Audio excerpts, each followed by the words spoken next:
Develop the habits. You've got the brain power, you've got the energy, but develop the habits of success.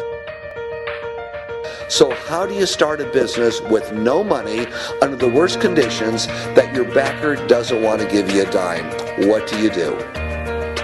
Get ready for a lot of rejection, and at the same exact time, do the things others don't want to do. Do what's necessary. Do what it takes, no matter what it is, and try not to hurt anybody along the way.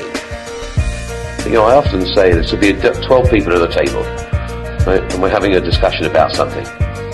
And something may turn up that could be an opportunity. Half the people don't recognize it's an opportunity.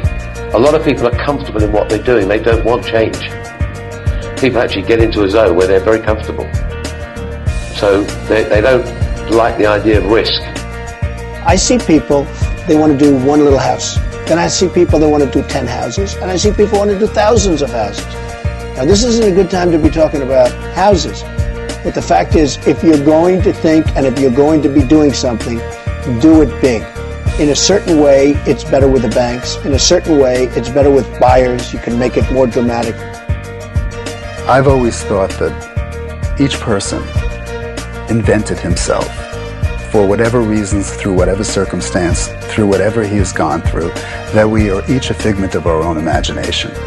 From day one, I never tried to hide that I was the girl in my apartment with the red backpack. It's like, this is who I am, and I find that people end up rooting for you and opening more doors if you're really honest early on. Some people start businesses and try to come across that they're much bigger than they are because they feel like that's the only way they're going to be taken seriously. But if you know your product's great and you know why you made it, you don't have to apologize for being out of your home or your apartment or being small. You know, to create a business, you've got to initially work day and night, weekends. It's really hard work. I work 24 hours a day, 7 days a week, and I cared. That's what I cared about. I cared about solving problems, being successful.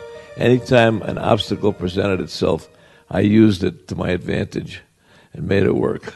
And I never heard the word no. If I heard the word no, it meant maybe. And then I made maybe yes. In the end, luck plays a very important part in how successful you are, but the harder you work and the longer you work, the luckier you're going to be. People need to understand that we cannot take a breath, that we have competitors who want to take the food off of our table. We have an economy in which there's 8% unemployment here, 9% unemployment in the US, and Starbucks Coffee Company is not something you have to have. It is a discretionary purchase. And so the mentality that you need in a business today, Starbucks or otherwise, to build sustainable success and enduring success is you have to eradicate the human behavior of relaxing, the human behavior of feeling like we have won. And what I have said in the last 2 years of Starbucks is there's no celebration, there's no victory lap. We haven't done squat. I don't have the same opportunity as you do. Yeah, you do. You do. You have every bit the opportunity that I did. And so you can go out there and do it. Somebody said, well, what was your goal? Goal? Make money. You have the power to just, you can sit down, you can code something, you can try it. It doesn't matter to you whether someone thinks it's a good idea or not, because you have the power to go put that online and, and see whether it resonates and connects with people. Stay focused on the stuff that you're providing to your users. You're going to make a ton of mistakes. It doesn't matter. You don't get judged by the mistakes. People don't remember those years from now. They remember the things that you did that were good. There's always going to have to be an element of luck, but I think more important is putting yourself in a business that can be ubiquitous, that really doesn't have limits. Because otherwise, there's always going to be a grind to it. But if the business, if it can't be something that you can visualize every business using or every consumer using, it's going to be tough to scale to be big enough or to have the perceived value to get you to that billionaire club. I grew up under a premise. Go in an industry that has a large profit margin. Don't go in one that's slim. Go in one that's large. Take what you've got. Your assets are your energy. Your assets are your willingness to just not be told no. The harder it is, the tougher it is, the bigger the challenge to get in, the bigger the opportunity behind. The opportunities behind are endless. Now, Apple, fortunately, is one of the half a dozen best brands in the whole world. Right up there with Nike, Disney, Coke, Sony. It is one of the greats of the greats, not just in this country, but all around the globe. But even a great brand needs investment and caring. If Alexander the Great could conquer the known world, why couldn't I start CNN? I thought it through really carefully, but I'd studied a lot more than most of my competitors. Most people haven't worked as hard as I have or studied as hard as I have, because when you look back in my life, most of my decisions, almost all of them, were brilliant. What fear is stopping you in your tracks and burning the soles of your feet? What if conquering that fear, whatever it is, that keeps you from being what the Creator intended for you? What if you could unleash everything great in your life? Would you do it? Would you say yes to that? Don't allow anyone, friend, family, acquaintance, teachers, whoever it is, don't allow anyone to tell you that what you are dreaming for yourself and your family is not possible. It is possible.